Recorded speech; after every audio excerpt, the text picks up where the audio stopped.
अस्सलाम वालेकुम। Daily podcast में तमाम दोस्तों को खुशामदीद। मैं हूं आपका होस्ट आरिश रमज़ान। जब मायूसी दिलों पर छा जाती है, दुश्मन से भी नाम तेरा कहलवाती है। मुमकिन है कि सुख में भूल जाएं जो, लेकिन उन्हें दुख में माँ याद आती है। जन्नत की मट्टी।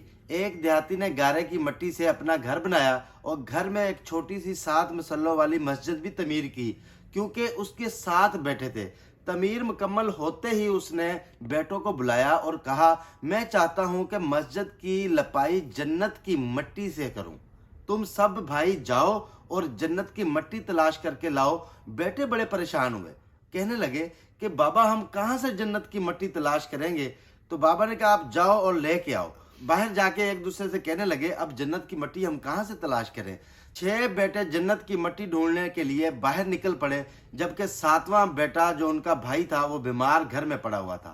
जैसे ही थके हारे खाली हाथ घर वापस लौटे तो छोटा भाई बोरी में मट्टी लेकर बैठा हुआ था। बाप ने पूछा, बेटे घर में बैठे तुमने ये मट्टी कहाँ से इकट्ठी की। तो सबसे छोटा बीमार बेटा कहने लगा, माँ जिधर जिधर जाती थी मैं उसके पीछे पीछे चल पड़ता था। जहां जहां माँ कदम रखती थी मैं वहां वहां से मट्टी उठा लेता था और बोरी में डाल लेता था। इस तरीके से मैंने मट्टी से बोरी भर ली और ये वही मट्टी है जो माँ के कदमों वाली है।